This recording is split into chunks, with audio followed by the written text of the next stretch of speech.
got a lot of catching up to do. Let's talk about what's been going on in the city this year. Let's just start early in the year and kind of work our way up to now. What kind of advancements, what kind of things have been going on seeing in the city of Anderson this year? Well, I think probably, again, positive momentum, I would probably say from the residential side. There are a lot of planned homes that have announced that they will be building probably in excess of 2,000 residential homes over a period of time. That's exciting. It just means the city is growing.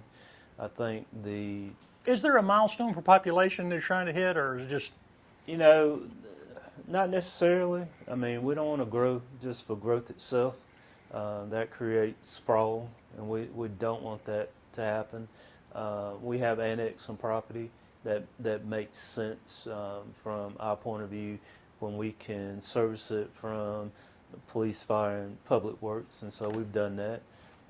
And so we have a lot of infill development. We talk a lot about the opportunities that are present without expanding the boundaries, and that's happened too. When you start looking at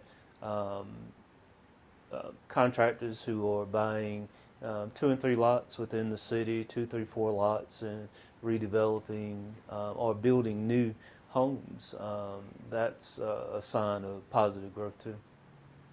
And you've had some new businesses open up. I guess one of the most notable is Up on the Roof is up and running full speed. Yes, that is has been a lot of compliments on it. A lot of compliments. If you hadn't been there yet, it's the deck of it is 7 floors up above our second public parking garage, public space. So you don't need an invitation or reservation to go check out the views. The restaurant itself has been getting rave reviews. I have gone there frequently, and our council members have too. I think it is a unique venue for our city, and it will continue to attract other things as we go forward. And fall will be a really prime time for that. I think so. I've been this will be, I think, the first year we've had the combination of the hotel and the rooftop venue, and I would think that would probably be, it's going to be one of my favorite places this fall to watch a football game. Any other downtown businesses or city businesses that come to mind? I think about, the bistro, that sometimes so many things are happening so quick, it's pretty hard for me sometimes to capitalize that it happened in 2023. But the bistro has been a positive effect on that side of the Central Business District, the north side, obviously with Magnetic and the park, and it's my impression that all those rooms or spaces there in that building are occupied. You have an ice cream shop, you have a couple of hair salons, and some other, an escape room, and so that's been a very positive thing. We continue to have more retail activity. I can think of Kate's Shoes, which is probably one of my favorite stores here over the last year, ever since they've been open. I think probably 2 or 3 months ago, I was walking down in front of the shop, and mother was walking with her 2 girls, and she said, "Mama, can we go in Kate?" She said, "No, absolutely not, because every time I go in there, I spend $300. No. So I think just the women retail scene has been very impressive. That area, that business district there is really growing, isn't it? That north end. Yep. If you hadn't been to the Common House, I think you should check out that building. They did a great job in renovating that building and keeping its integrity with coffee, food, adult beverages, and so I think that is a very good space.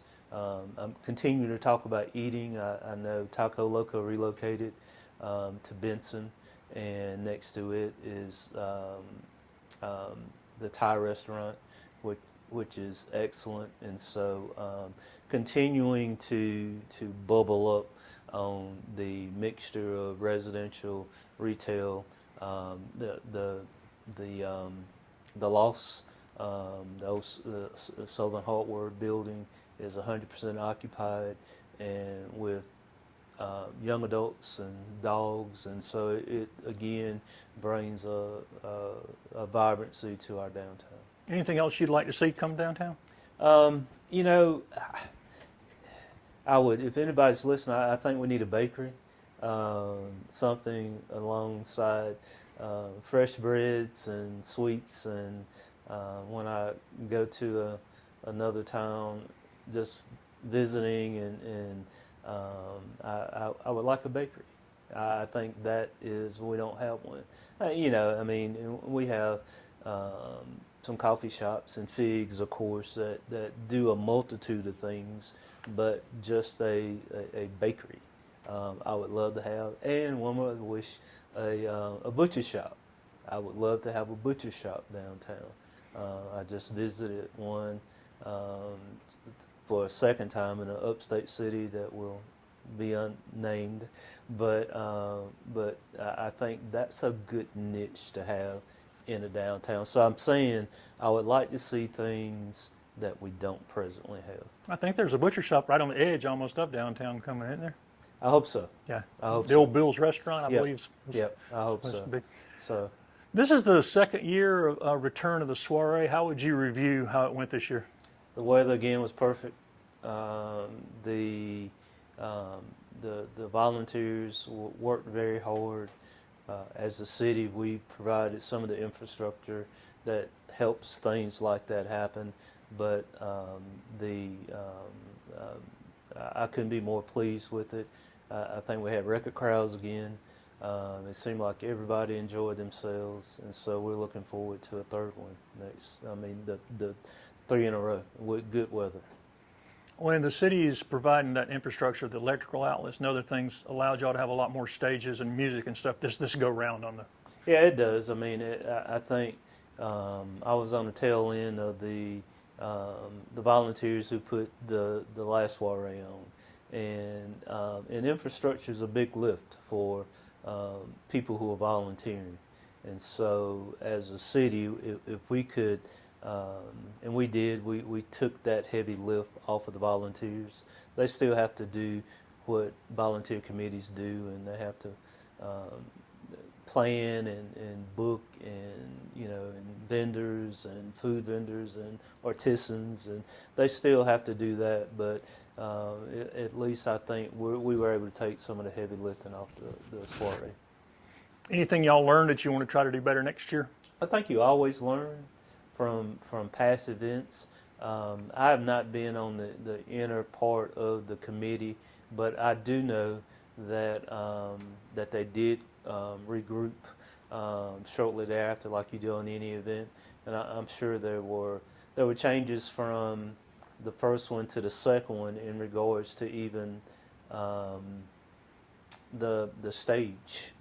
For the bigger musical event was in the south block of Main Street, and I think they listened to people talk about how to extend it to, and that's helpful for some of the retailers that were from the main center to the south.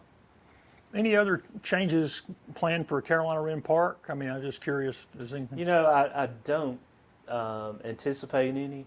The more I do in this position, I peek at downtowns a lot on the weekends and just traveling. And we had our municipal association annual conference in Greenville this year, so we spent a few days down there. Greer, Spartanburg, other cities in upstate. And I still think that we have the most attractive downtown venue in the upstate South Carolina. It just does so many different things. We have the splash pad along with just attractive outdoor seating for concerts and plays. Plus, we have the Wren Pavilion next to it that is rented out for weddings and private parties. And so it sits right in the middle of our downtown. And I don't know how we can improve on that. So, no, I don't think so. And it's used a lot too. It is used a lot. I mean, it's a public space, and I see more people having lunch, doing a lunch break, who workers that are living down or even working downtown. So it's used a lot. And that green space next to it makes it even more extensive and nicer. Oh, for sure. Yes. No doubt about it. I've just noticed myself the growth of the parks and recreation in the city. Tell me a little bit about how the parks and recs have grown this year. Yeah, I mean, we continue to work along our recreation master plan, and we're checking a lot of things off the list. We talked internally early in the year where when you start, we might be at the end of that checklist. So and I say at the end, we are hopefully in 2024 we'll start the Lindley Park, which I call just the lower half of Lindley Park, that will take care. We moved the ball fields. The new ball fields at the rec have been opened. Just a beautiful venue there. It's always pleasing to see how you can. Looking forward to the first football games, youth football games there this year. How you transform that from baseball to football on the turf, and so that allows us to go forward with Lindley Park, the engineering, and I think the actual bidding of contracts will happen before the end of the year, and so we'll start going on that. So that kind of checks that box. We've also are looking at Cadiz Lake. We've got some preliminary plans on just enhancing Cadiz Lake. We have some, I would say, stormwater issues that we need to take care of.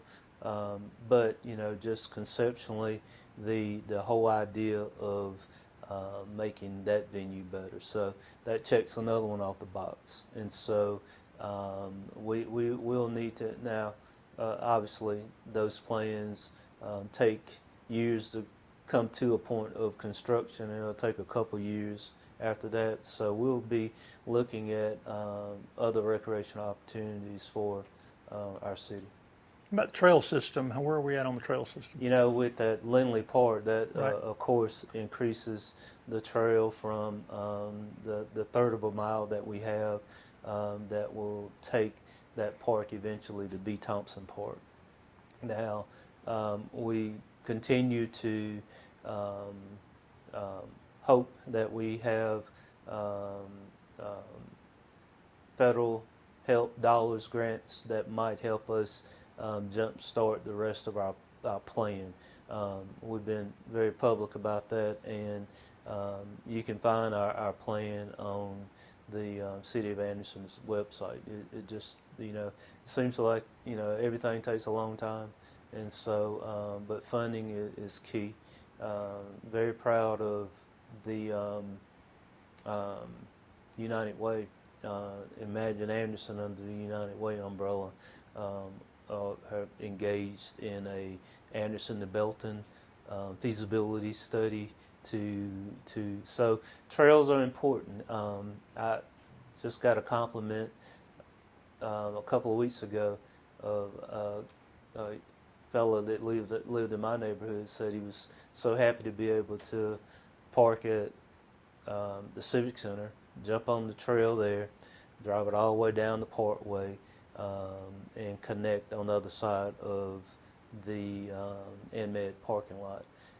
And that's and that one's taken a while too. I mean, it has 3 pedestrian bridges that connect over some waterways on the Civic Center, and 2 on the other side of Greenville Street. But if you hadn't walked that one in a while or biked it, I would estimate that it is probably a total of 7 or 8 miles where you could either park at NMed and ride to the Civic Center or walk to the Civic Center or run to the Civic Center. But, that's a big thing that our community started working on years ago. And eventually, the plan is for Lindley to connect to that. And Oh, yeah, yeah. I mean, there's a plan. It just takes money. But I think that Lindley will connect to that the boulevard will connect to the Lindley parks. The Rocky River Conservancy will connect to the trail. So, I mean, I think the advantage is that most of it is within the urbanized area. Speaking of taking money, where are you on the engineering plan to repave Main Street through downtown? We get that one a lot. State Road, number one. Right.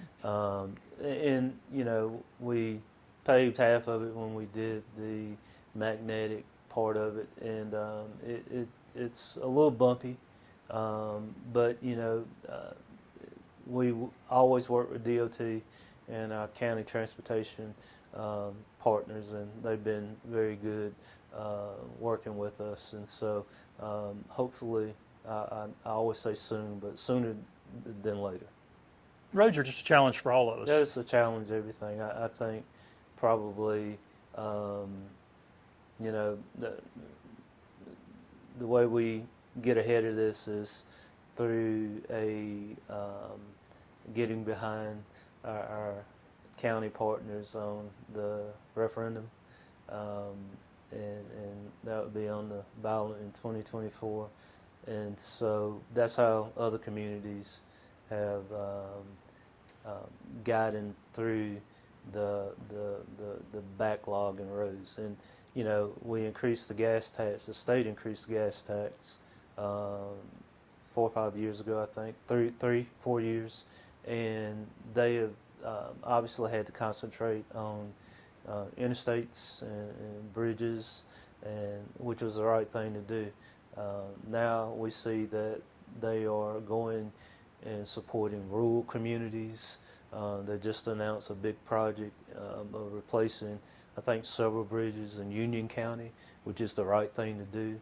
But to control our destiny on main streets and other streets within the county urbanized area, I mean, I think we really have to understand that would come through supporting that referendum. Let's talk about public safety for a minute. As you add all these new houses and this new growth, is the city police and fire going to have to grow to meet that? Absolutely, absolutely. And Public Works, and we know that we'll need a Station 4 as a fire department point of view to cover some of the growth that we anticipate in the northern part of the city. So, Have any guess where that might be, or too early to tell? I would think that it needs to be somewhere north of the city, and and whether that is because that's the growth.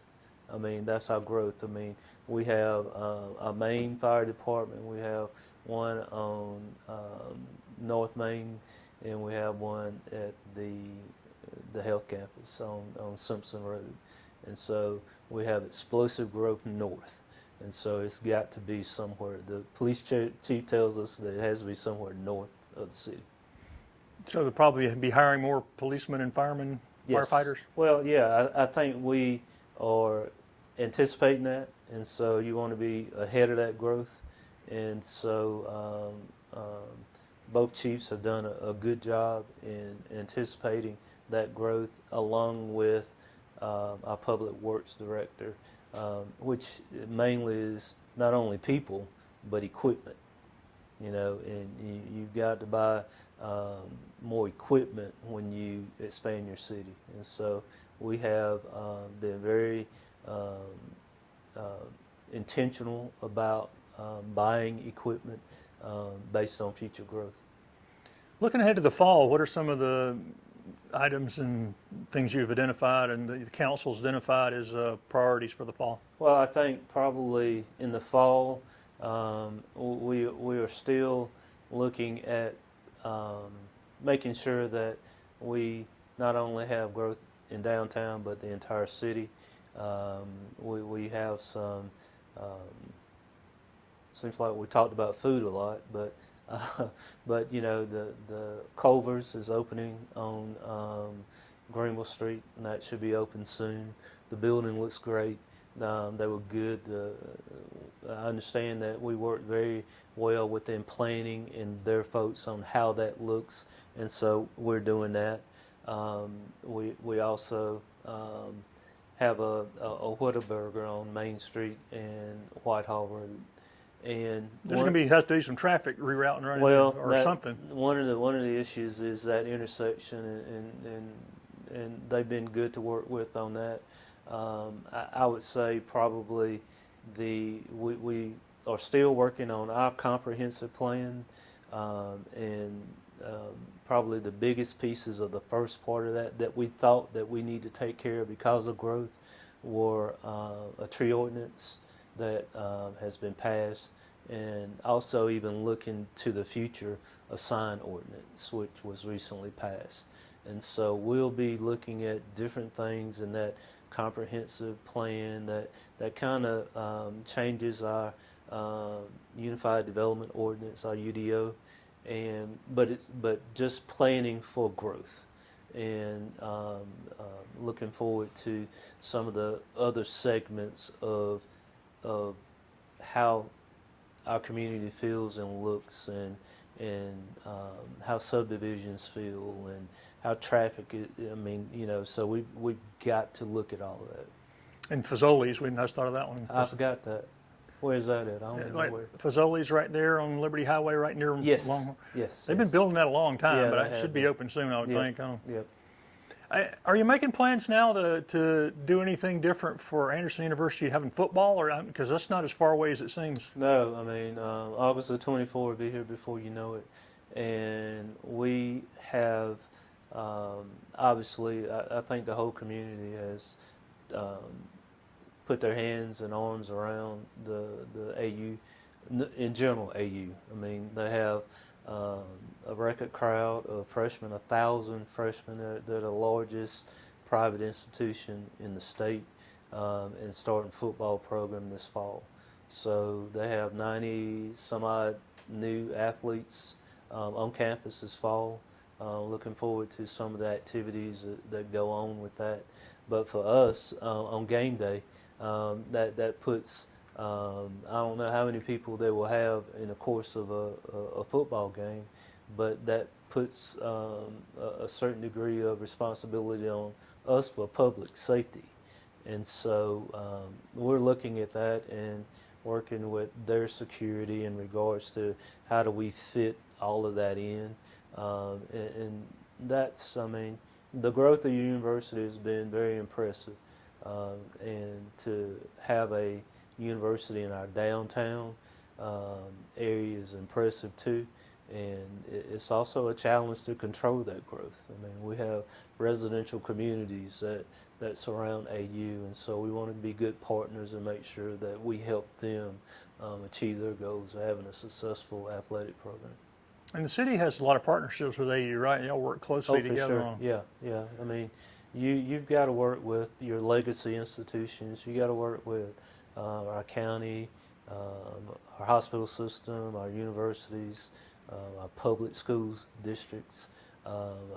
We have 2 city high schools and a number of middle school and elementary schools, and so you've got to have an open line of communications to make all that work. And when we meet next time, this will probably be settled, but this city council is being redistricted. There's been redistricting going on. Yes. That process sort of begins like today, I guess. Yep. And just explain why that's happening and what people can expect just in general, not specifically. Yeah, I mean, it's happening because of the 2020 census. And so we've talked a lot about growth and patterns of home living. And so when you have a growing city and growing county and a growing state, our state now has a little bit over 5 million people. We picked up 1 congressional seat. this year. And so as all of that happens, it kind of trickles down from a state level to a local level. And so every municipality has had to look at the growth patterns. And this is about, this isn't something that has not been done before. These are things that we have to follow voting right acts. We have a number of case law things that are applicable to growth. And so what has happened is we talked about the growth of the northern part of our city. We talked about, and I talked about a lot of growth in the northern part of the city, but with planned residential development of planned homes within the next 10 years, we have to anticipate the growth of the southern end of the city. And so that's put kind of a pressure on the lines. And so, it kind of gets back down to one person, one vote. And in Anderson, we have two majority districts, and that's important to comply with that, because there's a lot of case law that goes into that. And so we've had our state departments that help cities and counties with this type of redistricting. We looked at 4 versions of it, and tonight it will be an agenda item on new business for us. And so anytime anything grows, it changes. We have 6 wards and 3 at-large positions, and so the wards have had to make some adjustments based on that population growth. And it be in place before the municipal elections, Anderson, in April, right? Yes. So it'll be in place before that, whatever. Be in place, and that's another thing. We're like on the deadline, because we've got to be considerate of voter registration. We've got to be considerate of possibly changing polling precincts. So that's 6 months out, right? Yeah, and so we got enough time. We knew what our deadline is, and we'll have it's 2 readings, and so we'll have a agenda item on the potential first reading tonight on one of the plans. And what's the last figure you heard on population in the county? City, I'm sorry. Yeah, that's a good question. I always fudge a little high, but I would say probably the last I've heard is, I think the 2026 has had us at 28, and I would say that we're well over 30 now, and we'll continue to grow. And so with the number of homes that we have in place, some of the opportunities that we have, the city will keep growing. And downtown occupancy is still pretty full? Yeah, I think we talked about the loss. We talked about the Calhoun, the Shakola. Didn't talk any about the Thunderbird, and so they're doing construction there too. And so that's another 30 plus apartments downtown. Just a lot of activity. We just attended the opening of the old post office with Caldwell Banker Kane. Purchased that building. It's doing a wonderful job of restoring it, and so maybe a restaurant there. So just a lot of things going on. That's what you want to hear in a town, city. Lots of good things going on, right? It's nothing going on. Nope. If you're not, Mayor Riley or Charleston said, if you're not growing, Terrence, you're dying. And so, but we've got to manage that growth, and we want Anderson to be Anderson. We don't want it to be Greenville, Spartanburg, or anywhere else. We want it to be us.